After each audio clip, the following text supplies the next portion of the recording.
Bilal ibn Sa'd rahimehullah deyir ki, əgər birimizə desələr və yaxud birimizə deyirlər, daha doğrusu, turidu ən təmut, ölmək istəyirsənmi? Nə deyəcək? Fəyəqul lə, deyəcək, yox. Fəyuqal ləhu limə, nə üçün yəni, niyə görə ölmək istəmirsən? Fəyəqul həttə ətubə və əmələ salihən. Hətta deyir, tövbə eləyim və gözəl əməllər eləyim, onun üçün. Ölməyim da, bu gözəl əməllər eləyim, tövbələri artırım.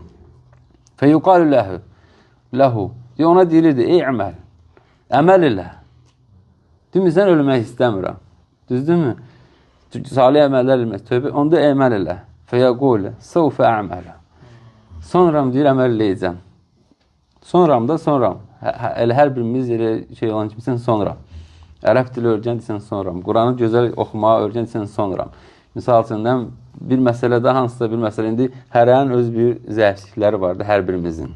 Deyirik, sonra. Bizim o sonra elə bil ki, artıq deyəndi, ölümdür. Deyə biləcəksin, sonra, yox. Elə bil ki, o deyildi sənə və o sonranı yığışdır. Əməllə deyir yəni. Əməl elə.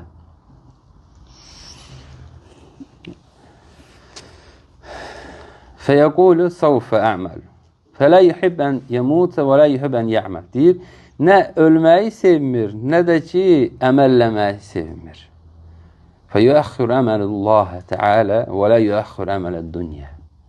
Deyir, Allah üçün olan əməllərini deyir, geyişdirir.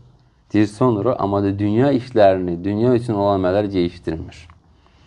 Tutaq ki, birimizə bir gözəl bir iş təşrif gəldi. Dəyərli, qəşək, düzdürmü? Deyərsən, qarşı oldu, bir həftədən sonra gələcəm və 5 gündən sonra gələcəm. Əlbəttə ki, durub həmən gələcəksən. Odur misalı. Deyir ki, yəni, dünya işi gələndə geyişdirmir, amma Allah üçün əməl gələndə geyişdirir.